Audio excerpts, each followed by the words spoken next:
नमस्कार दोस्तों, हिस्ट्री की जीत की इस प्लेटफॉर्म के ऊपर आज के क्लास में अंग्रेजों की भू राजस्व नीतियों के बारे में चर्चा करेंगे। पर आप सबसे एक रिक्वेस्ट है कि ये वीडियो को एंड तक देखना। और हाँ, यदि इस चैनल के ऊपर पहली बार आया दोस्तों, तो फिर चैनल को भी सब्सक्राइब करके रख लेना ऐसे और महत्वपूर्ण वीडियो प्राप्त करने के लिए। तो चलिए शुरू करते हैं। सबसे पहले बात करते हैं इजारादारी प्रथा की। इसे 1772 ईस्वी में वारेन हेस्टिंग के द्वारा शुरू किया गया था और बंगाल वाला रीजन में इसे शुरू किया गया था, जो कि वर्तमान के पश्चिम बंगाल और बांग्लादेश वाला रीजन को कवर करता है। इसके बाद जमींदारी व्यवस्था, इसे 1790 में शुरू किया गया था। 10 वर्षीय बंदोबस्त थी, लेकिन लॉर्ड कॉर्नवालिस के द्वारा 1793 ईस्वी में इसे अस्थायी बना दिया गया। इसे शुरू किया गया था बंगाल में, उड़ीसा में, उत्तरी कर्नाटक में, उत्तर प्रदेश के बनारस में और बिहार वाला रीजन में।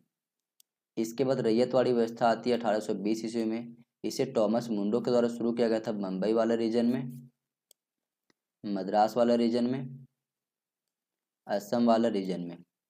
और अंतिम में आता है आपका महालवाड़ी व्यवस्था। इसे 1822 ईस्वी में हॉल्ट मैकेंजी के द्वारा शुरू किया गया था मध्य प्रांत में, पंजाब में और उत्तर प्रदेश के आगरा वाला रीजन में। यदि हम बात करें इजारादारी व्यवस्था की, तो इसे 1772 ईस्वी में वारेन हेस्टिंग के द्वारा शुरू किया गया था। इसकी मुख्यतः दो विशेषताएं थी। पहली बात यह कि पंचवर्षीय ठेका थी ये, जो अधिक बोली लगाता था उसे नीलामी के रूप में जमीन को दे दी जाती थी। किंतु इस व्यवस्था से कंपनी को ज़्यादा लाभ नहीं हुआ था, जिसके कारण से कंपनी ने इसे 5 वर्ष के बजाय 1 वर्ष की अवधि के लिए निर्धारित कर दी थी। आगे यदि हम बात करें स्थायी बंदोबस्त की, तो इसे उत्तर प्रदेश के बनारस में शुरू किया गया था, बिहार में शुरू किया गया था, बंगाल में किया गया था, उड़ीसा में किया गया था और कर्नाटक के उत्तरी हिस्सों में किया गया था।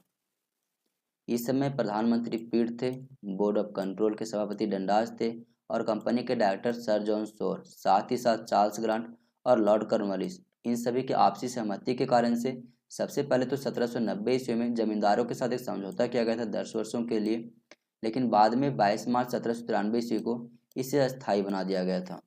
इस व्यवस्था के तहत ब्रिटिश भारत की कुल क्षेत्रफल का लगभग 19% हिस्सा सम्मिलित था। अस्थायी बंदोबस्त व्यवस्था कुछ समय के लिए भले ही लाभदायक रही हो, किंतु इससे कोई भी दीर्घकालिक कंपनी को लाभ नहीं हुआ था। अस्थायी बंदोबस्त से सर्वाधिक लाभ जमींदारों को केवल हुई थी। इसके बाद आता है आपके पास रैयतवाड़ी व्यवस्था। रैयत यानी कि किसान। इसे शुरू किया गया था असम में, बम्बई में, मद्रास में। भू राजस्व की इस व्यवस्था में सरकार ने रैयतों यानी कि किसानों से सीधा बंदोबस्त किया था। अब रैयतों को भूमि के मालिकाना हक तथा कब्जादारी अधिकार दे दिए गए थे तथा वे सीधे यानी कि व्यक्तिगत रूप से स्वयं सरकार को लगान अदा करने के लिए उत्तरदायी हो गए थे। इस व्यवस्था में किसानों के पास भू स्वामित्व का भी अधिकार आ गया था। इस प्रथा में जमींदारों के स्थान पर किसानों की भूमिका जो है बहुत ज़्यादा बढ़ गई थी। मद्रास के तत्कालीन गवर्नर जनरल टॉमस मुंडो के द्वारा इसे शुरू किया गया था 1820 ईस्वी में और बम्बई में इसे शुरू किया गया था एल्फिंस्टन के द्वारा। इसके बाद आपका आता है महालवाड़ी व्यवस्था। यदि महालवाड़ी व्यवस्था की बात करें तो इसे 1822 ईस्वी में शुरू किया गया था पंजाब वाला रीजन में, उत्तर प्रदेश के आगरा वाला रीजन में और मध्य प्रांत में।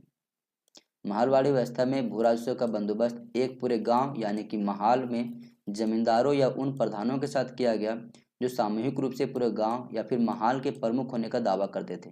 लॉर्ड हेस्टिंग के कार्यकाल में हॉल्ट मैकेंजी नामक एक अंग्रेज अधिकारी जो थे, उन्होंने इसे लागू किया था और इसे समय समय पर संशोधित किए जाने की भी प्रावधान किया गया था, यानी कि यह अस्थायी रूप से तय नहीं किया करते हैं। दोस्तों, ये छोटी सी वीडियो आपको पसंद आई होगी। मिलते हैं अगले वीडियो में। पर आप सबसे एक रिक्वेस्ट है, यदि वीडियो पसंद आई हो तो कमेंट सेक्शन में ज़रूर बताना और दोस्तों के साथ भी वीडियो को शेयर कर देना और चैनल को सब्सक्राइब करके रख लो ऐसे और महत्वपूर्ण वीडियो प्राप्त करने के लिए।